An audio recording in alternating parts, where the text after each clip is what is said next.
Welcome to Two Cents Tuesday. This week, I had intended to speak about the climate change negotiating process, the Conference of the Parties, or COPs as we know them, and to discuss whether the time has come for us to explore other avenues in this battle against climate change, against this climate emergency, this climate crisis.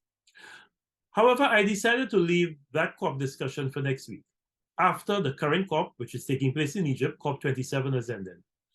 I need to see whether COP27 will deliver anything meaningful before I speak about the process.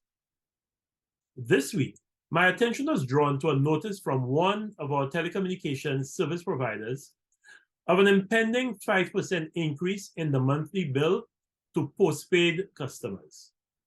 The reason given for this increase is that the company is, and I quote directly from its release, dealing with the impact of substantial increases in the cost of doing business, with prices for goods, materials, utilities, and labor going up significantly. End of quote. Now, as far as I can tell, the only one of the quoted items that has gone up here in St. Lucia for this company is the cost of electricity. Water rates, water, the other utility, water rates have not gone up. The cost of labor has not gone up. From all my inquiries, the company does not use any new goods or materials in providing its service where the cost of these goods and materials have increased.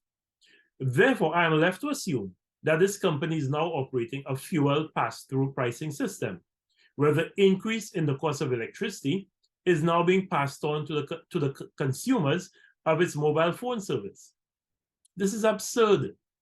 No new services have been provided to the consumer.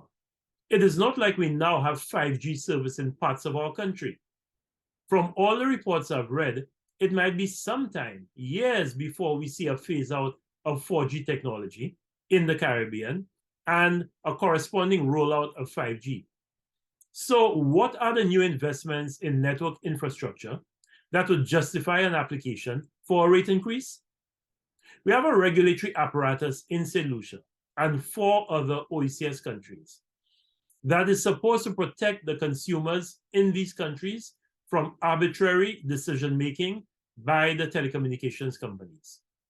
This is what Kenny Anthony, Calix George Sr., Gregory Bowen, and Gerald Thompson, among others, fought so hard for from 1998 to 2000, when they embarked on the liberalization of the telecommunications sector in the OECS. The formation of ECTEL, the Eastern Caribbean Telecommunications Authority, and the 5 National Telecommunications Regulatory Commissions, or NTRCs as we call them, was supposed to have given us a framework to regulate the telecommunications sector and allow for competition that would improve the choices to consumers, improve the quality of service, and reduce the cost of these services to the consumers. Now, it is true that by and large, this was achieved. Before liberalization, we used to pay 84 cents for a 3-minute call on a fixed line outside of our local zones. Yes, believe it or not, to the younger listeners, our island was divided into zones. Some of you did not realize how accurate you were with your 758 and 759 depictions during the COVID lockdown. For someone in the north calling someone in Vieux Fort, that would have been a call outside of their zone. And they would have had to pay 84 cents for every 3 minutes they spent on that call. Now, that same person pays 7 cents a minute during the day and 4 cents a minute at nights and on weekends. Calling the USA on a fixed line was $14.09 for 3 minutes. It is now $1.60 per minute.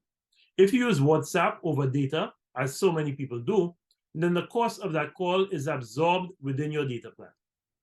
Mobile calls used to drop regularly in certain parts of our country. They no longer do, except for those people who use WhatsApp to make local calls, which is a pet peeve of mine because of the frequency with which these calls drop. So it's almost like we're back in the old days of calls dropping, but it's because the Wi-Fi is dropping. Therefore, the liberalization of the telecommunications sector allowed for all the things that were envisaged: improved choices to consumers, better quality of service, and reduced costs of services to consumers. However, For a few years now, I've gotten the sense that we no longer have true competition in the telecom sector.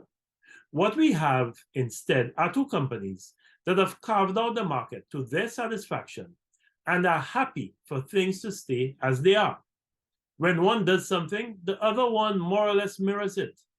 They have worked out that it is better for them to do this public dance that gives the impression of competition while working to ensure that there is no space in our market for a third service provider. That is why our regulators, ECTEL and the NTRCs, and our OECS telecommunications ministers must be more proactive and diligent in protecting the gains of liberalization. The pioneers that I mentioned before worked too hard for us to get where we are, for complacency to cause these gains to be eroded. Our regulators and our governments must be proactive, not reactive as they are right now. They have become too comfortable with the status quo.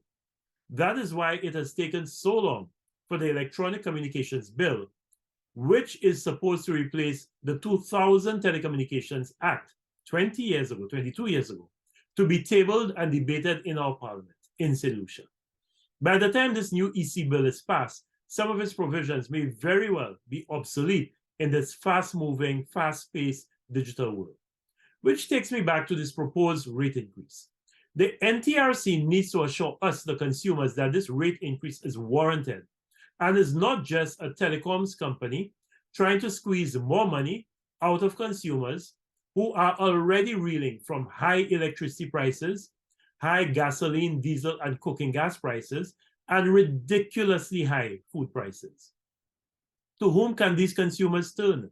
The Minister for Telecommunications, the NTRC, and ECTEL are supposed to protect the interests of these consumers, whose backs are up against multiple walls. The telecoms company in question says that prices have gone up, but it has not told us whether its revenue has also improved. After all, people are at home, they're working from home, and they're using more data than ever before, and data is not cheap. All these Zoom, Google Meets, and Microsoft Teams meetings are using up big chunks of data that people are paying for. And that took place during the pandemic and is continuing now. I'm sorry, but I do not believe everything telecommunications companies say to me. I did not always believe them when I was the Minister with responsibility for telecommunications, which is why I often butted heads with them. And my trust issues with them remain to this day. If a telecoms company wants to make a case for a rate increase, it needs to show what value it has added to the service that it's providing to us, the consumers. Unfortunately, it has not made that case, and I do not see that added value. So to the NTRC, ECTEL, and the telecommunications minister, you need to become more proactive and more visible. We are not seeing and feeling you, and that makes me very uncomfortable and very worried. Thank you for viewing another 2 Cents Tuesday. Have a safe and productive week. Goodbye.